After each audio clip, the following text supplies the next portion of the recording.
Hi Libra, Sun, Moon and Risings. Welcome to your November 2022 horoscope.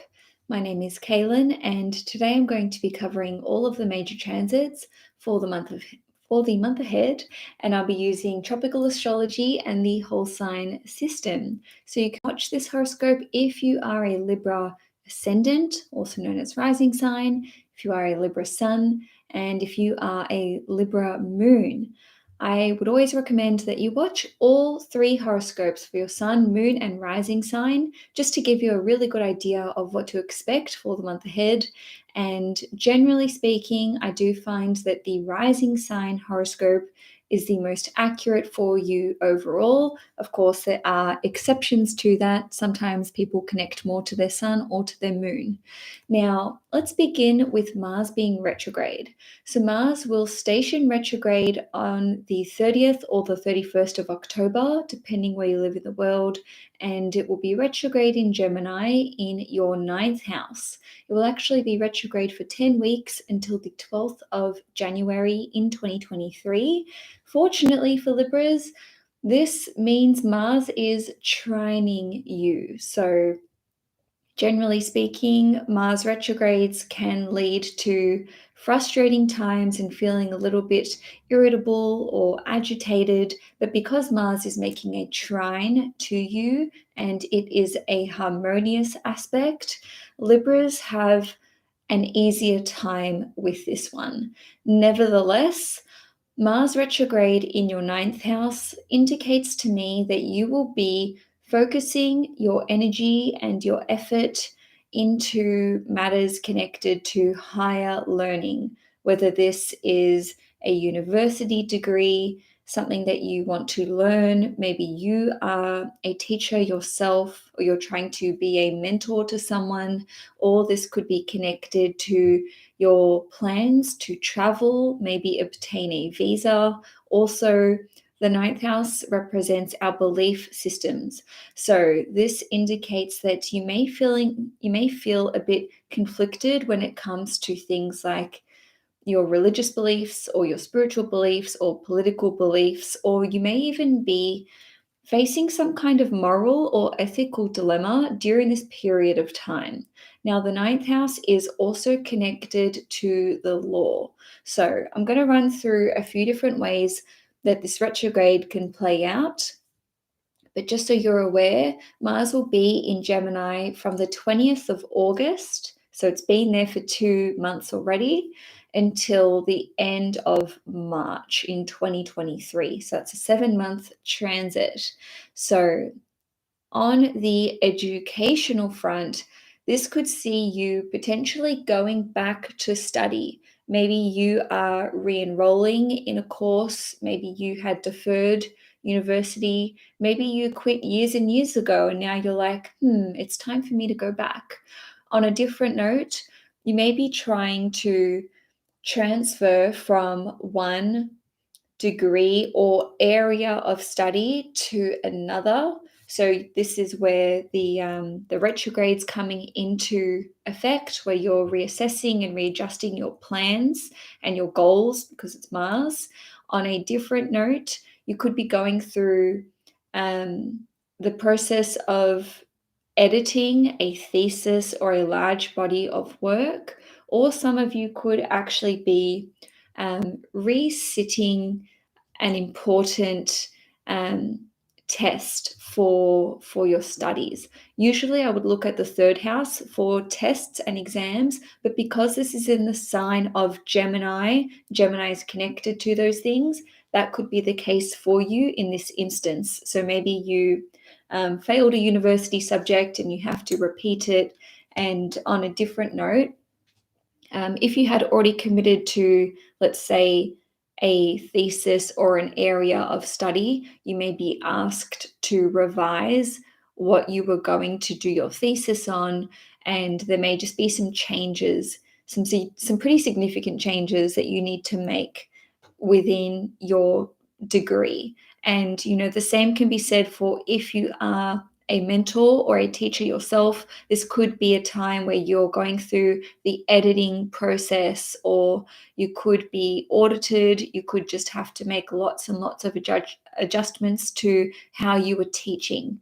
Now, on a different note, I don't know if I said this already, but you could be applying for a degree or to get into a certain college or university or just some form of higher education. This application process could be quite lengthy. It could be a very long interview process, and maybe the same can be said for if you are wanting to progress in your career, if it is in the education industry. So maybe this is at the university that you work at. Maybe you want to change the subjects that you teach. Maybe you want to become a dean or have more responsibility. Now, on a different level, with respect to your belief systems, this could see you trying to really deprogram yourself and decondition yourself and unlearn spiritual or religious beliefs, or just, beliefs that you don't connect with anymore. Maybe these were really indoctrinated into you or your family, and now you're like, no, that's not right. I don't want to subscribe to this belief anymore. And maybe you feel like you were really quite conditioned by this, and this could be impacting your life in a really big way, especially with respect to money and resources, given that Mars rules over the second house. Or this could even be with relationships, with Mars ruling over your seventh house. So for some of you, you could be you could actually be applying to be accepted into, let's say, a position of leadership, which is connected to a religious faith or to your spiritual beliefs. So it doesn't mean that, you're going all against your spiritual beliefs or your religious beliefs. It could just be you're replacing one with another, or you're doubling down on it and you're having to put more effort into what it is that you believe in. Now, the ninth house is connected to travel, tourism, adventures, and going on journeys. So for some of you, you could be spending a lot of money on planning a trip. So this is like your travel itinerary, with Mars ruling over your second house of finances, being in the ninth house in retrograde. It's like you're, just tapping with your credit card and paying for all of these expenses. On a different note, even if you're not planning a trip, if you are currently living in a foreign country, so this is not the country that you were born in or that you were raised in, this can see there being some more expenses while you're living abroad. And for some of you, you could actually be working quite hard to obtain a visa. So I'm saying this because the ninth house is connected to foreign countries. And we've got Mars ruling over the seventh house, which is connected to contracts and therefore visas, because we're tying in that seventh and ninth house together. So this can see you going through, once again, a lengthy application process or interview process. If you were unsuccessful initially, good news, this is a good time to give it another go, because we've got that retrograde bringing it back up. Now, the ninth house, like I said earlier, is connected to the law. You could be appealing a court decision, so trying to get it reversed, trying to get it overturned. You could be countersuing someone, or you could be pulling your resources, given that Mars rules over the second house, in order to bring a legal case against another person, with Mars ruling over your seventh house.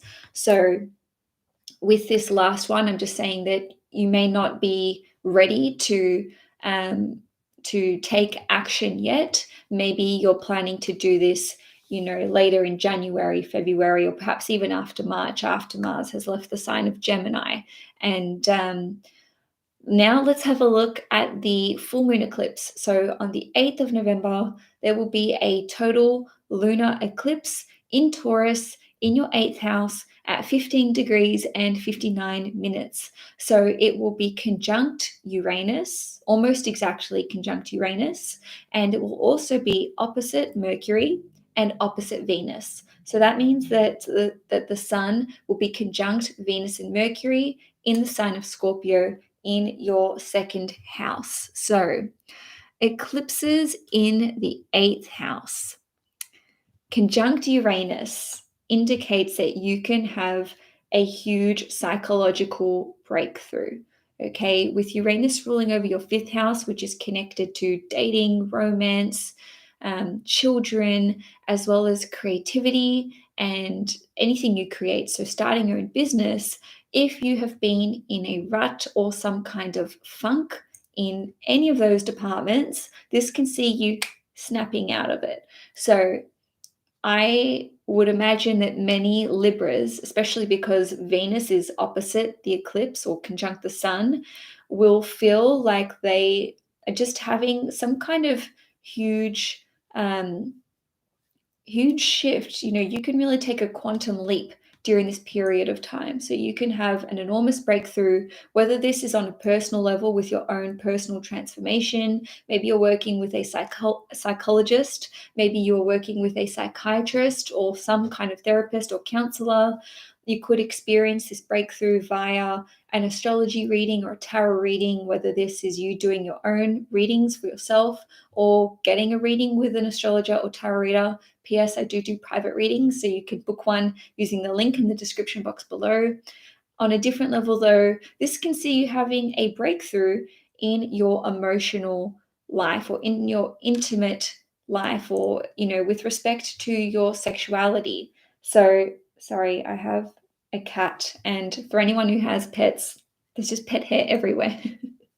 Anyway, so this can see you having a breakthrough when it comes to your emotional vulnerability with another person. And even if you're not with another person, this is like your openness to experience, especially with this conjunction to Uranus and Uranus ruling over your 5th house.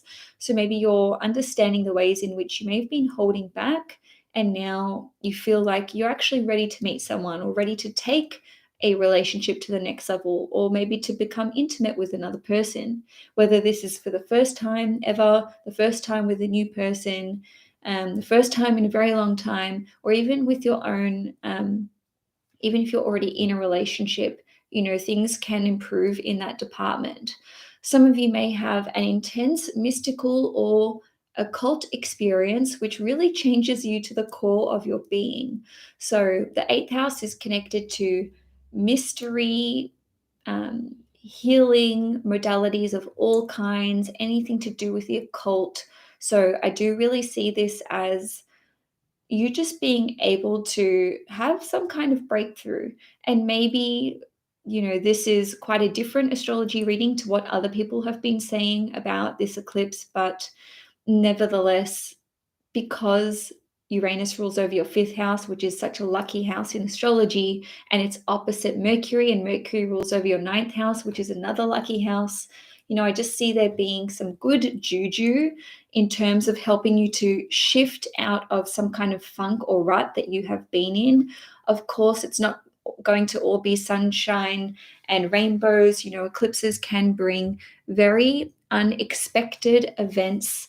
So there could be an unpredictable change of circumstances, whether this is in your personal life, whether this is to do with your business or certain relationships that you're in, or with your resources. So let's talk about resources, because the 8th house is connected to your mutual resources.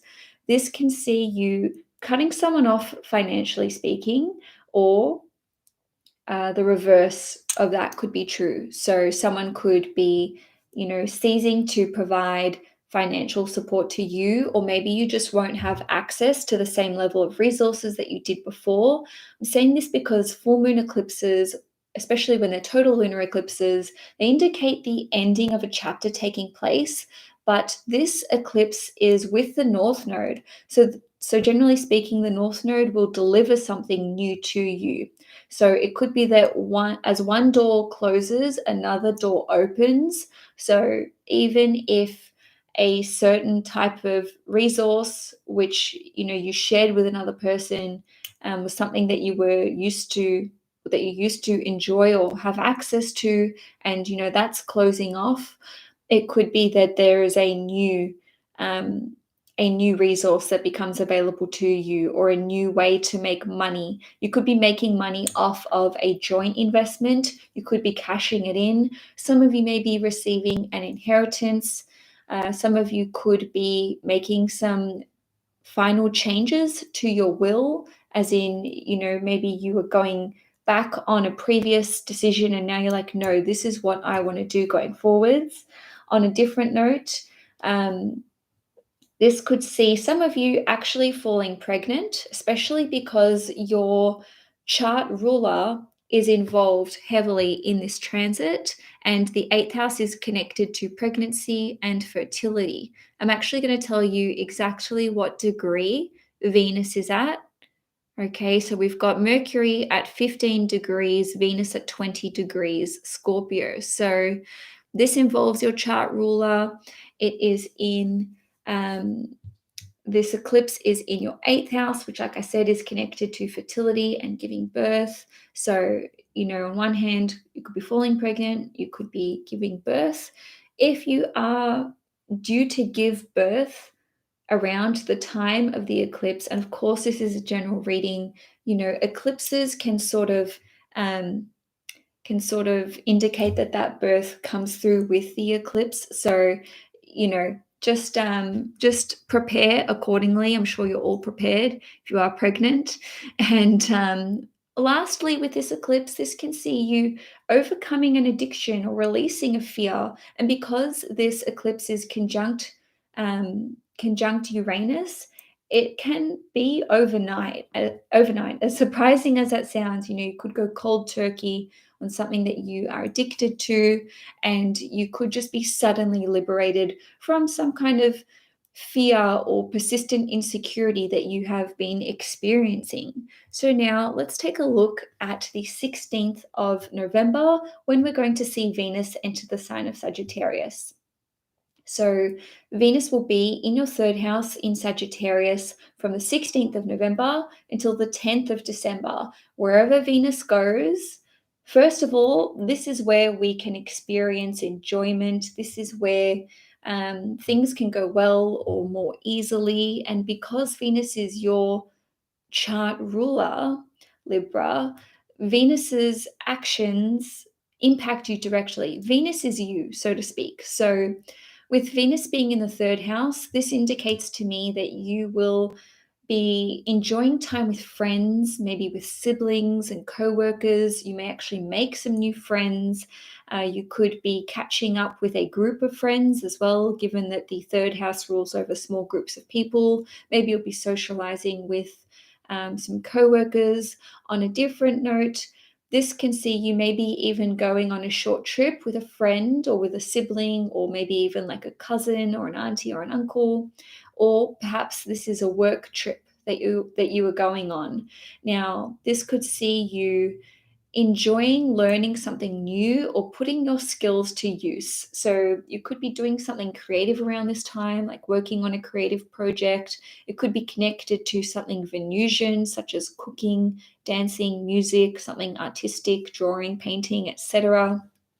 The 3rd house is connected to social media and technology. So you could be changing up the aesthetic or just enjoying the creative process when it comes to maybe a website that you run or a blog that you write. Maybe you're filming videos, maybe you're vlogging.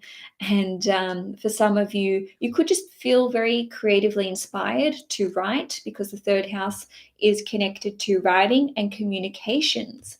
So now on the 19th of November, Mars is going to make a square to Neptune. So Mars will be retrograde in Gemini in your 9th house, and it will be squaring Neptune in Pisces in your 6th house at 22 degrees. Now, this transit will actually occur 3 times. We've already experienced the first square, which was on the 12th of October, which was 8 days ago. This is the second square on the 19th of November. And the third and final square will be it will be on the 14th of March in 2023. So this square can indicate confusion, which is Neptune, when it comes to the action that we should be taking or that we want to be taking, which is Mars. So first of all, with Neptune in your sixth house, this could be in relation to work, employees, people that you've hired, your health, loans, and also your daily habits and routines. So a Mars Neptune square, especially with Neptune being in your sixth house, can indicate fatigue or just feeling like your energy levels are depleted or lowered. So I would advise that you do take it easy around the 19th of November, plus or minus a couple of days. If there's a really important action that you need to take, especially if this is connected to your work or to travel or with respect to education, if you can hold off. And by the way, this is a general reading, so, take this any which way you will. Nevertheless, if you can hold off making some kind of important decision and it's not going to impact the results either way, I would recommend that you do it, only because this square can be quite confusing, and we may feel like we have all the information or all the facts, but invariably Neptune can just be quite deceptive or make us feel a bit foggy or hazy. Even when I talk about this aspect, I'm always like, I feel the Neptunian effect. So I just want to state I'm not in any way qualified to give you health advice, legal advice, financial advice, psychological advice. So, of course, always always listen to advice from a professional, not from astrologers when it comes to those things. Okay. So, on a different note, this particular transit can see you feeling like it is harder to carry out your routines and your duties and responsibilities and obligations. Maybe you feel like there are too many people who are dependent on you and you're spreading yourself thin and you want to have time for you. On a different note, you may actually need to sacrifice some of your workload or give up some of your duties and responsibilities. Because maybe you're looking at the big picture, which is Mars in the ninth house, and going, I just need to give something up. I simply cannot accomplish all of this, or certainly not during this period of time. So some of you may decide to take a bit of time off of work or uni. Uni is what Australians call university because we abbreviate everything. So yeah, you could be taking time off from study or off from work just to have maybe a mental health day or to just focus on having a bit of quiet time. So moving on though, lastly for the month, on the 23rd or the 24th of November, depending where you live in the world, there will be a new moon in Sagittarius in your third house, and it will be at 1 degrees. So this new moon looks extremely exciting to me because it will be conjunct Venus and Mercury. Venus, of course, being your ruling planet. So even though we have regular new moons and full moons every month, when they are conjunct our chart ruler, so for you, anytime a new moon or a full moon is conjunct Venus or making a very close aspect to Venus, you're going to feel it. So a new moon in the third house is exciting because the third house is connected to education, learning and skills, learning new skills, learning new talents, or putting your talent to practical use, I should say. The third house is also connected to writing and communications. So this is also like technology. Maybe you want to develop an app, start a website, start your own business, take a short course. So you could be enrolling in a new course. You could be learning a new skill.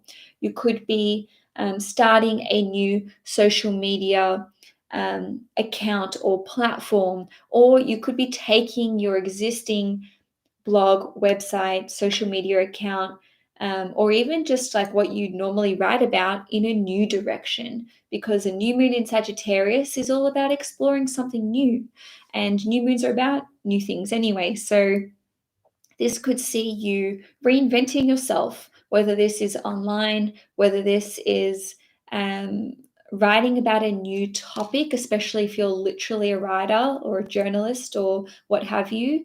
So for some of you, yes, you could be enrolling in a short course, or you could be the trainer, you could be the educator, you could be the one who is developing new course material. So maybe you are going to be teaching in some capacity.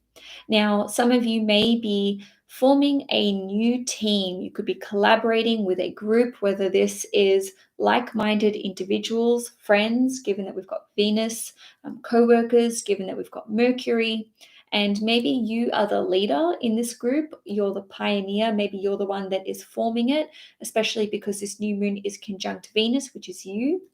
On a different note, with the whole class stuff and course stuff, you could be enrolling with a friend or with a sibling. Now, the third house is connected to siblings and relatives. So relatives meaning like extended relatives, cousins, aunties, uncles, etc. You could be wiping the slate clean with them, or you could be planning to do something with them. It could be something fun as well. Maybe you're planning a short trip or journey, whether this is with them or with friends. And I say this because the third house is connected to short trips and journeys. Now, the third house, like I said before, is connected to communications.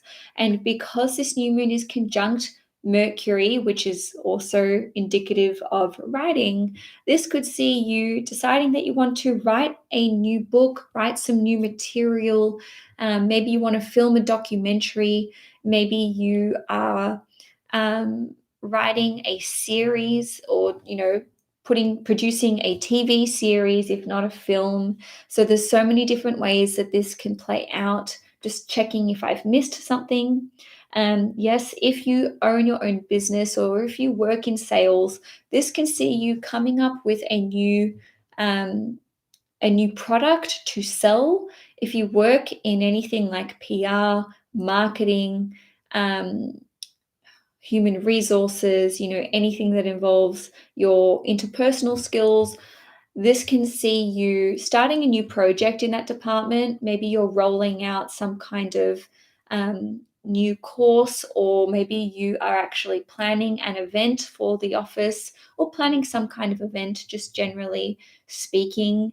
And basically, this can see you feeling like you have new inspiration when it comes to wanting to learn new things, just educate yourself on a host of different subjects. So, Libra, obviously, there's lots of ways that that new moon can play out. Lastly, for the month, I just want to say that on the 23rd or the 24th of November, literally just a few minutes after the new moon, Jupiter will actually station direct in the sign of Pisces, and this will be in your sixth house. So you will experience this, I believe, in a positive way. And I'm saying that because Jupiter is the greater benefic in astrology, and the house that it transits, it will bestow a blessing there. Now, fortunately for you, Jupiter is nearing its end in Pisces in your sixth house. So it'll be there for less than a month. It will actually ingress back into Aries on the 20th. Sorry, it will progress back into Aries on the 20th of December. So it will leave your sixth house for good for another 12 years.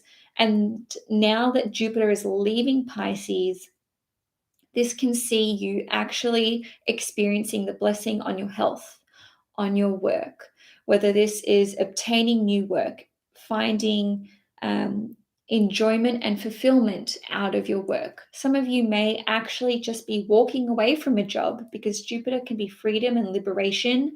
So you could be walking away from certain roles at work, or literally your job. You could be free of unpleasant duties, tasks, and responsibilities, as Jupiter is A, stationing direct, and B, moving on from the sign of Pisces. And if you have felt quite unmotivated when it comes to your habits or your health routines, or if you've been really good in upholding these habits and routines and you're like, where the hell are the results? Jupiter being direct can see you actually having tangible proof of the hard work that you've been putting in. And for those of you who've struggled to maintain a health habit or routine, Jupiter being direct will allow you to either pick that back up or have more success in that department. And so, Libra, that's all I have for you for November 2022. If you enjoyed this horoscope, please give the video a thumbs up. If you want to see more content on this channel, please hit the subscribe button. Enjoy your month ahead.